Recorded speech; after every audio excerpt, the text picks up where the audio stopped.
passion is not an input. Passion is an output. Passion, we're all passionate. We're just not all passionate for the same things. And we will feel what we call passion when we are involved in something that is deeply personal to us, that is helping us advance some higher purpose or cause. Then when we go to work, what we experience is passion. But if you make us do something that we feel no personal connection to, that is not us helping advance any kind of bigger ideal, then what we feel is stress. Now, passionate people work many hours, they don't come home, they miss their families, they take business trips, they don't sleep, and yet it feels worth it. People who are stressed go on business trips, they miss their families, they work long hours, they don't sleep, but it doesn't feel worth it. Passion is an output, not an input. Like stress is an output, not an input. So you can't do what you're passionate about. You find something you believe in, and what you will experience is passion. So then it begs the question, how do I find what I believe in, right? I think society, especially our society, and especially for a younger generation, puts overwhelming pressure on us to have a vision. What's your vision? Or find your bliss, or all of these. They're all the same thing, right? And the problem is we're not all visionaries. It's unfair. It's an unfair standard. That's like telling everybody to be creative, but we're not all creative. Or everybody be good at math, but we're not all good at math. We're not all visionaries. Only a small percentage of our population are actually visionary. You don't have to have a vision. You have to find a vision, right? If you hear Martin Luther King say, I have a dream that one day little black children will hold hands on the playground with little white children, you go, that's what I want. You choose to follow Dr. King. When you hear the words of visionaries, and if they appeal to you on some visceral level, they give you goosebumps, they make you excited, they make you want to sacrifice, be a part of it, stand in line to hear them, pay money, whatever it is, follow that, make that your vision. Take it and say, that's my vision too.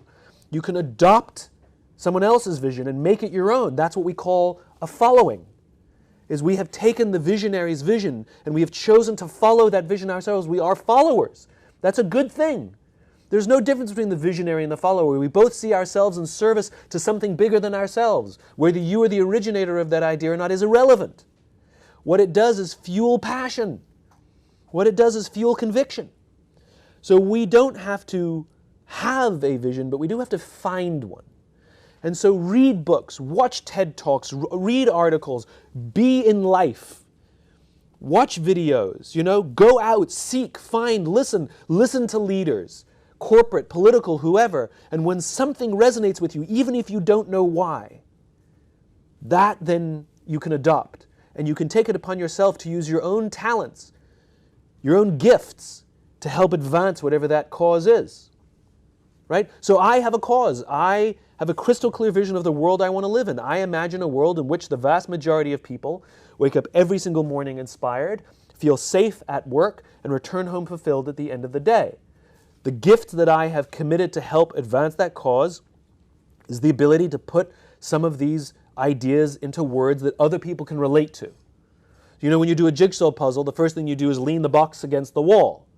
Right? We all have a piece of the puzzle to help build this vision. My piece of the puzzle is I'm the guy that points at the box. But I'm not the guy who builds the business. Because there are other people who are better at that, the entrepreneurs and the business leaders. I want them to embrace the same picture on the box. The people who work for companies who say, I want to work for a company that does that. That's their piece. The one who's a gifted natural leader who cares. We all have at least one friend who, for whatever reason, love us and care us even when we're horrible people. That for some reason they still believe in us and they see the good in us. That's their piece of the puzzle.